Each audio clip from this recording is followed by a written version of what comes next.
बिस्मिल्लाहिर्रहमानिर्रहीम। अस्सलाम वालेकुम। ट्रीटी ऑफ हुदैबिया इस चैप्टर की 9वीं वीडियो के साथ आपकी खिदमत में हाजिर हूँ। This video contains a special tip on English language and grammar. Watch carefully. अहम अल्फाज हैं डिक्टेटिंग, लिखवा रहे, पॉइंट्स, नुकात। सब हेडिंग है लेसन के अंदर Hazrat Ali and treaty of Hudaibiya. Hazrat Ali रजी अल्लाह तआला अन्हु और मुआहिदा Hudaibiya. Hazrat Muhammad sallallahu alaihi wasallam was dictating and Hazrat Ali radiyallahu ta'ala anhu was writing the points of the treaty. Hazrat Muhammad sallallahu alaihi wasallam मुआहिदा के नुकात लिखवा रहे थे और हजरत अली रज़ियल्लाहु ताला अन्हु लिख रहे थे। अहम अल्फाज हैं डिक्टेटेड लिखवाया, इन राइटिंग तहरीरी तौर पर, डिक्टेटेड इन राइटिंग इकट्ठा करेंगे तो तहरीर करवाया, लिखवा दिया। एम्बेसडर सफ़ीर या नुमाइंदा, ऑब्जेक्टेड एतराज़ किया, इंस्टेड इसकी बजाय। When Hazrat Muhammad sallallahu alaihi wasallam dictated Muhammad Rasulullah sallallahu alaihi wasallam in writing, the Qurayshi ambassador objected to it and said that Muhammad bin Abdullah sallallahu alaihi wasallam should be written instead. जब हजरत मोहम्मद सल्लल्लाहु अलैहि वसल्लम ने मोहम्मद रसूलुल्लाह सल्लल्लाहु अलैहि वसल्लम लिखवाया, कुरैश के नुमाइंदे ने इस पर एतराज़ किया और कहा कि इसकी बजाय मोहम्मद बिन अब्दुल्ला सल्लल्लाहु अलैहि वसल्लम लिखा जाना चाहिए। अहम अल्फाज हैं ऑर्डर्ड हुक्म फरमाया, वर्ड लफ्ज, फ्रेज इबारत, चेंज बदलना। यहाँ पे ओरिजिनल टेक्स्ट में वर्ड लिखा हुआ है, मैं इसको फ्रेज रिकमेंड करूंगा कि फ्रेज होना चाहिए, क्योंकि वर्ड जो है वो एक लफ्ज होता है और मोहम्मद बिन अब्दुल्ला ये 3 लफ्ज हैं, तो इसे फ्रेज लिखा जाना चाहिए। एनीहाउ ट्रांसलेशन करते हैं। On this, Hazrat Muhammad sallallahu alaihi wasallam ordered Hazrat Ali radiyallahu ta'ala anhu to write the phrase Muhammad bin Abdullah sallallahu alaihi wasallam and to change Rasulullah sallallahu alaihi wasallam. इस पर हजरत मोहम्मद सल्लल्लाहु अलैहि वसल्लम ने हजरत अली रज़ियल्लाहु ताला अन्हु को इबारत मोहम्मद बिन अब्दुल्ला लिखने और रसूलुल्लाह सल्लल्लाहु अलैहि वसल्लम बदलने का हुक्म फरमाया। अहम अल्फाज हैं लाइक पसंद करना, चेंज बदलना, वर्ड लफ्ज, फ्रेज इबारत, सो इसलिए या लिहाजा, रेज्ड मिटा दिया, हिमसेल्फ खुद।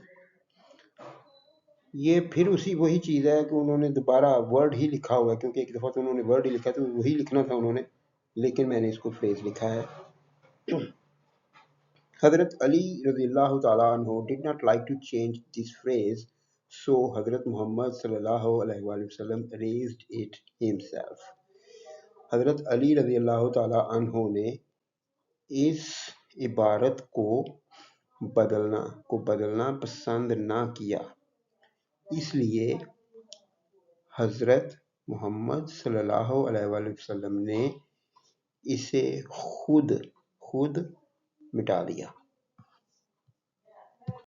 वीडियो के आखिर पे ग्रामर की एक टिप है। ग्रामर में एक रूल है जिसको पैरेलल कंस्ट्रक्शन या पैरेलल स्ट्रक्चर कहते हैं, इसको पैरेललिज्म भी कहा जाता है।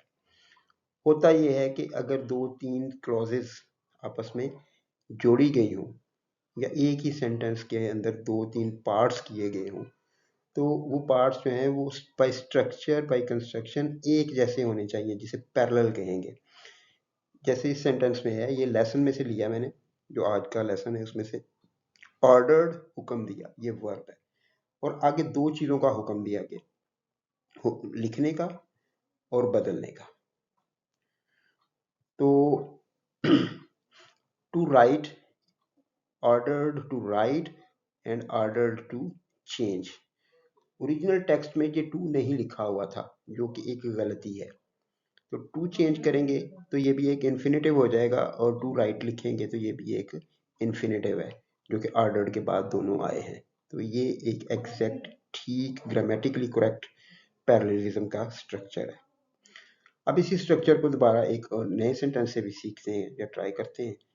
Learning English grammar is harder than studying math, more challenging than learning a new language and less exciting than playing video games.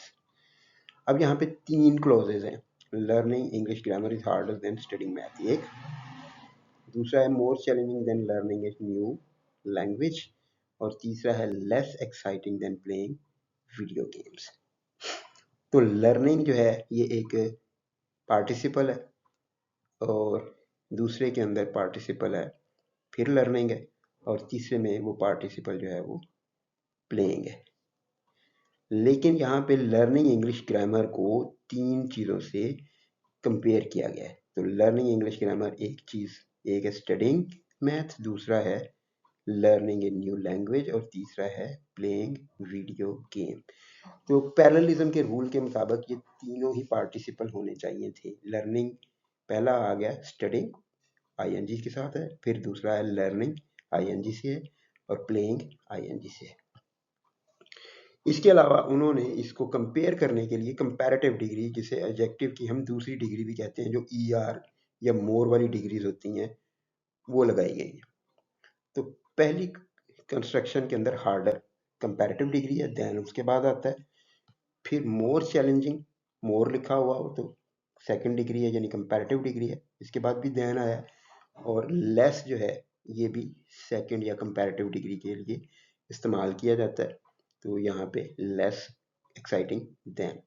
तो ये एक परफेक्ट पैरेललिज्म की एग्जांपल होगी कि आपने लर्निंग को कंपेयर किया है स्टडिंग से, लर्निंग से और प्लेइंग से, ये तीनों ही पार्टिसिपल्स हैं, और फिर कंपैरिजन के लिए सेकंड डिग्री इस्तेमाल की गई है, और वो देख लें, हार्डर है, मोर चैलेंजिंग है, और लेस एक्साइटिंग है।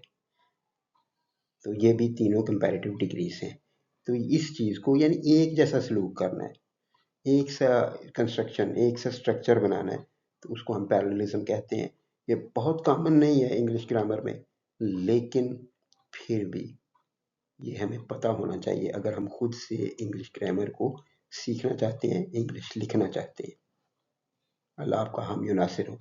अस्सलाम वालेकुम।